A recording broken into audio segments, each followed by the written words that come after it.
Well, hello everybody again. This is the Summit 3, and this is the grand final day, and I'm here with the KuroKy. Hi, Kuro. Hey. How are you doing? I'm doing good, thanks. How are you feeling before the finals? I feel good. Yesterday, you were really damn strong. You were damn strong for all of this tournament, but Vichy Gaming were really close to break your winning streak, but you didn't let them to. Did you have a plan for that game? Yeah, we prepare for every game quite a lot, so we felt confident. Okay, let's talk a little bit about the last events, about Star Ladder, which can barely be called successful for you, and about Red Bull. Did that defeat in Bucharest serve you as a boost to take Red Bull? Yeah, when we lost in Star Ladder quite early, like we sat together and sorted out our problems, so we came back stronger, I think. So Red Bull was a good test for us, and now we're here doing quite okay. And let's do a flashback to the previous TI where Team Secret was created, I believe. So would you please tell us a little bit about that, the story of Team Secret creation starting from the Johan and Simba and up to acquiring Zai and Arteezy? Well, the story went like after TI4, like the season starts over, so people orientate themselves to make new teams. And I met Johan. I already knew him from before, but I didn't really know him closely. And we talked a lot about Dota, and then we realized that we have a lot of things in common about the game and also outside of the game. So Note and I, we were like talking for like every day for maybe 5-10 hours about Dota and making a team. And then I told him, like I asked him, let's make a team, and he was very excited to do it. Then he took Fly from Fnatic, and I took Puppy. And then we were thinking we need one more good player, and in our mind S4 is really amazing. So we talked to him as well. And yeah, then we made Team Secret. And was it hard for you, as you were close friends to Johan, and you are, I believe, was it hard for you to make a decision to replace him? Oh yeah, it was. Like when this roster changes happened, it was very messy and rushed. It just happened, and I talked a lot with Johan, but Johan is like such a good guy. He took it very good, and well, I mean, I still feel bad about it sometimes, but he's still my dear friend. I mean, I think you always see me around with him, so yeah. Good. It's just competition is just cruel, yeah. It's friendship and all is there, but at the end of the day, it's competition and career. So you have to make decisions, yeah. Yeah, it's hard, but glad to hear that you're still close with him. Speaking about your current roster, did it take much time for you to adjust to each other? How do you get along?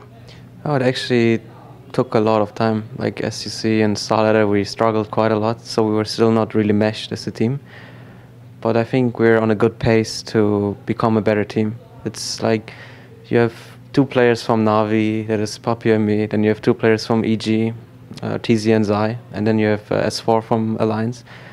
And every player has like such a long history in Dota, or at least a very successful history. Like all these players have placed top 3 in TI. 2 guys won TI, 1 finalist, and 2 guys are 3rd place. So everyone has like a lot of ideas about the game. They're very like high caliber players, and it's very hard to like get 5 strong stars together and make them work as a team. Yeah. And so it took us a lot of time, and but I think it's going good for now. You're on the same page right now. Yeah, for now we are at least. Okay, tell us about the way Cybermat and Theban joined the team and about their role in the team. During TI4, I talked to Theban if he wants to coach my new team, as I was already talking with No-Tail about making a team. And he said he's going to try to play a bit more. And then after TI4, after some weeks, he messaged me again and he told me that his team is like disbanding or that he got kicked, something like that. And then he asked me if he can join my team as a coach. And I said, yeah, sure, just come along. And yeah. Cyborg Matt was like, well, he's our new manager. Before that, we had Evany from Fnatic as our manager.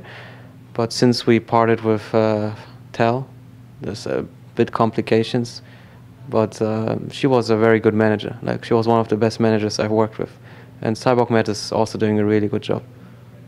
After you parted ways with the Navi, you don't belong to any organization. So are you fine with that? Can you point out any advantages and disadvantages of that? Yeah, we are pretty much freelancers. Actually, we aren't professionals, you know, because we're not getting paid for what we do. We just play Dota. Like, the thing is that there's like a lot of problems with organizations, between players and organizations. I mean, like, you already heard about it a little bit. There's always some conflicts, yeah. And there's like there's no good system. Like, the esports scene is like, there's a lot of money in it, but the way the money moves, it's very bad. No one knows where the money exactly comes from and where it moves, where it's stuck in between, and then it gets to the player the last. And players are just treated not good, in my opinion, and they're very underpaid too. So we decided we don't need an organization, because they take huge cuts from tournament winnings. And if you do like the math of salary and tournament winnings, and if you think like you're a good team and you can win some money from tournaments, then you understand that it's just a scam what the organizations are doing. So we decided to not go with them. So. But most of players think that this is stability. If you belong to some organization that's taking care of you, so. Well, the thing is that esports players, we're computer players. We're very young. People are very young, and they're not very conscious about business. They don't understand exactly what business is. And maybe they don't want to. Yeah, exactly. Of course, they just want to play Dota. And the way I see it is, like, a lot of organizations just they exploit young people, because we are young people. We don't have the head for business. Like, our minds are in Dota. We need to practice 10, 12 hours a day and think about it all the time. We don't have time to make organizational work. So what organizations do is they comfort players by telling them about like stability, and we take care of everything, and they do. And a lot of organizations do a good job. Navi took very good care of me overall. But in the end, it's like you just look at black on white on the paper, what is there, what do they actually give us, and what do we have to give, and then you understand you don't need it. Like, I can say for our team, we don't really need it. And yeah. So you feel yourself comfortable right now to be like free agent or something? Yeah, like, I think we will stay this way till TI, probably. And after TI, maybe we will, like, I hope the scene will grow a bit more, and maybe we'll find something good. Let's talk a little bit about Navi. I hope you've been following for all of their twists and turns, roster changes, and their performance. So what do you think about their performance? Well, I think they're getting better and better every day. They were very close to qualify for Red Bull. They barely lost. Then they were close to qualify for ESL. So I think they're in a much better spot for now. But, well, I mean, time will tell how it works for them. Do you believe that they finally found their game with art style? And if yes, then what was missing with another rosters, with previous rosters? Well, I think when they had FNG, they actually had a really great captain, but they didn't appreciate him. And didn't have time maybe for him. I mean, I understood what's happening with FNG, because when I was playing in Navi with Puppy, they also didn't appreciate us. That was one of the main reasons why we left. And it's like, if you feel underappreciated by your teammates, even though you put a lot of work, especially when you're like two captains, Puppy and me, you put so much work in the game, and at the end of the day, they don't appreciate you, and they just like throw shit at you, you know, and then you're like, fuck this, you know, I don't want to play with these guys. And then FNG joined the team, and she was doing great, actually. Like, they won some tournament even, and then they were doing great. But still, they were like, no, like, they were not treating him nicely. And then FNG got kicked, and now you see he's in a very good spot. He got invited to the international. This is how life works. The people work hard, they get what they deserve. And then they had some struggle. Like, they couldn't really find a replacement. They played with Goblak, right? But it didn't really work out for them. But I think with art style, it's like going better. But I do think with FNG, it's a better chance. Because I respect FNG a lot as a player and as a person, but time will tell what's going to be the case in the end. Maybe they just needed a strong leader, you know, like Papi was. Oh, maybe. I mean, I know all the problems of Navi since I've been part of this team for 1.5 years.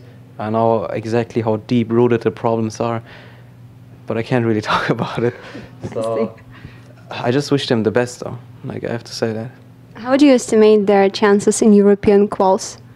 Oh, well, I mean, my team, we're betting who wins.